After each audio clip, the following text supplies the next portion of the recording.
અન્ય વેરાયટીની ટૂંકમાં સાપેક્ષમાં આનું ફ્લાવરિંગ ટૂંકમાં તે ઘણું સારું છે. બરોબર છે. અને તમને હું છે ને લાગડ બતાવું છોડ, જેથી કરીને તમને પણ ખ્યાલ આવે કે કઈ ટાઈપનું ફ્લાવરિંગ છે. આપણે એક છોડ આપણે હાથમાં લઈને નથી બતાવવાનો, જેથી કરી અને તમને એક અંદાજ કાઢવામાં ખ્યાલ આવે. નમસ્કાર ખેડૂત મિત્રો, આજે આપણે ધોરાજી તાલુકાના સુપેડી ગામની અંદર આપણે આવી ગયા છીએ અને અહીંયા એક પ્રગતિશીલ ખેડૂત છે, એમને અહીંયા આપણે પુષ્પા તુવેરનું વાવેતર કરેલું છે. તો આપણે એની પાસે અભિપ્રાય લેશું કે આ તુવેર કેટલા દિવસની થઈ છે અને ક્યારે વાવેતર કરેલું હતું અને આની અંદર આંતરપાક કયો હતો. સૌપ્રથમ તમારું નામ આપજો ને. મારું નામ સંજયભાઈ અનુભાઈ ઝાપડા, ગામ સુપેડી, તાલુકો ધોરાજી, જિલ્લો રાજકોટ. બરોબર છે. અને તમે કેટલા વીઘાની તુવેરનું વાવેતર કરેલું છે? આપણા 5 વીઘાની તુવેરનું વાવેતર છે. અને તુવેરની વેરાયટી કઈ છે? ફૂલે પુષ્પા. બરોબર છે. અને તમે બીજું કે આ તુવેર લાવ્યા હતા ક્યાંથી? આપણે ધોરાજી ખેડૂત મોલમાંથી. આપણે ખેડૂત મોલ દીપેશભાઈની ત્યાંથી. બરોબર છે. અને તમને માહિતી ક્યાંથી મળી હતી કે ભાઈ આ તુવેરનું આપણે વાવેતર કરવું છે એમ? આ તુવેરના મોબાઈલમાં વિડીયો તમારા જોયા હતા. જુનાગઢ યુનિવર્સિટીમાં ફોન કર્યો હતો, તો તેને કીધું અમારા ડીલર ગયા ધોરાજીમાં છે એ ગયા. બરોબર છે. ત્યાંથી તમને મળી જાય બિયારણ ને બીજી કઈ માહિતી જોતી હોય ત્યાંથી તમને મળી જાય. બરોબર છે. પછી ખેડૂત મોલમાં નંબર આપ્યો, પછી આપણે ખેડૂત દીપેશભાઈનો તમે સંપર્ક કર્યો. બરોબર છે. ત્યાંની પહેલા તમારા દીપેશભાઈનો સંપર્ક નહોતો. બરોબર છે. બરોબર છે. એટલે તમે નવા અને દીપેશભાઈ નવા અને અમે કંપની વાળા પણ નવા. બરોબર છે. તો તમને શું લાગ્યું આ તુવેર ટૂંકમાં વાવવા જેવી વેરાયટી? ના ના, આ તુવેર વાવવા જેવી વેરાયટી છે. આમાં મારે વચ્ચે સોયાબીન હતું, 4 આયરું સોયાબીન પાળા ઉપર તુવેરનું વાવેતર કરેલું. તો બધા એમ કહે છે કે ભાઈ તુવેર સોયાબીન ની અંદર કાઠાળી ન થાય, તો તમે આની અંદર માવજત શું કરી? આ તમે જોઈ અત્યારે તો આપણે જોઈ શકીએ છીએ કે ભાઈ અત્યારે 7 ફૂટની થઈ ખાંડી સોયાબીન થઈ ગયું, ના તુવેર છે. અને બીજું ખાસ માં તમને એ કહેવાનું હતું કે ભાઈ તમે મારો જ વિડીયો જોયો હતો. બરોબર છે. તમારો જ વિડીયો જોયો હતો. બીજું કે મારો વિડીયો જોયો હતો, એમાં જે આપણે ફ્લાવરિંગ ને જે બતાવવામાં આવ્યું હતું એ ટાઈપનું આમાં અત્યારે છે કે નથી? ના, એ રીતનું જ છે. કારણ કે નહીતર એવું હોય છે કે ભાઈ જો સારી જગ્યાએ હોય ત્યાંથી વિડીયો હંમેશા ઉતારતા હોય છે. એટલે એટલા માટે કે ભાઈ જે આપણે વિડીયો મૂક્યો હતો તો એ પ્રમાણે ફ્લાવરિંગ સેટિંગ છે કે નથી એનું? તમારા જે વિડીયોમાં જોયું હતું એ ટાઈપનું બધું રોનક છે અત્યારે બધું. બરોબર બરોબર. ફ્લાવરિંગ એ ફૂલ છે બધું. તમને આમાં ઉત્પાદનનો અંદાજ શું લાગે છે?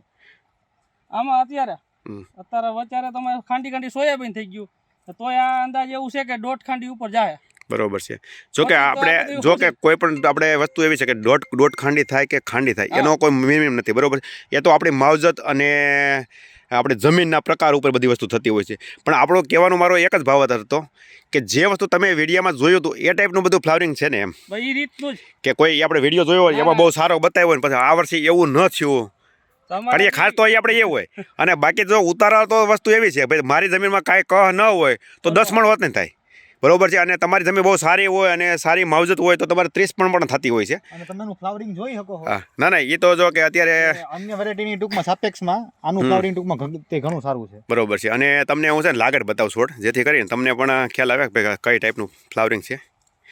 આપણે એક છોડ આપણે હાથમાં લઈને નથી બતાવવાનો, જેથી કરી અને તમને એક અંદાજ કાઢવામાં ખ્યાલ આવે. આપણે જે જગ્યાએ વિડીયો બનાવતા હતા ત્યાં આપણે છોડ ઉગેલા ન હોય ને એ જગ્યાથી એટલા માટે બનાવતા હતા, નહીતર છીન ન આવે. હવે હું તમને આખો ઘેરો બતાવું.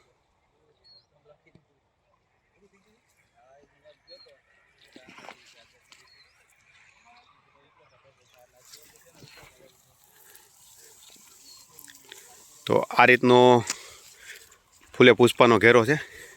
અને આ ધોરાજી તાલુકાની અંદર આપણે હતા તો અહીંયાના રિઝલ્ટ પણ બહુ સારા છે. તો આપણે દીપેશભાઈને પૂછીશું.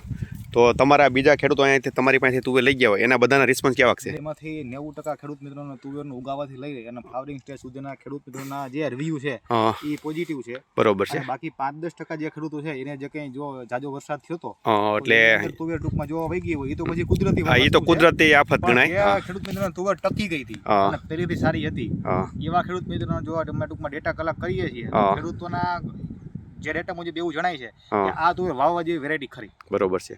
અને આ તુવેર એક વસ્તુ એવી છે કે આની અંદર ધારો કે તમે પાછું આ બધી ટૂંકમાં તમે ફ્લાવરિંગ ટૂંકમાં લઈ લ્યો ને એક પાક લઈ લ્યો અને પાછી તમે તુવેરની ફીટ કરો તો ઘણા બધા ખેડૂત મિત્રોનો ઓપિનિયન એવો છે કે આ તુવેર પાછી ટૂંકમાં થશે અને જે ઉત્પાદન આવ્યું હતું એનું 60-70% બીજી વખત પણ અમને ઉત્પાદન મળવાનો અંદાજ. બરોબર છે.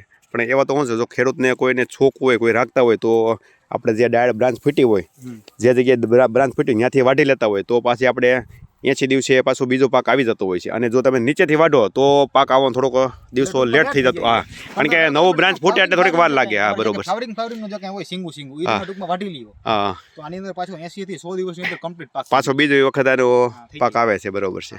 તો ખેડૂત મિત્રો, આપણે સુપેડી ગામની અંદર હતા તો કીધું આપણે અહીંયા આપણે પરફોર્મન્સ બતાવી ખેડૂતને કે કઈ ટાઈપનું ફૂલે પુષ્પાનું પરફોર્મન્સ છે. તો તમે પણ જોઈ શકો અત્યારે આ ટાઈપનું પરફોર્મન્સ છે. ને આપણે એક કોઈ છોડવો કે એક છોડવો એટલા માટે નથી બતાવતા જેથી કરી એક ખેડૂતને એક અંદાજ આવે કે ભાઈ કઈ ટાઈપનું છે.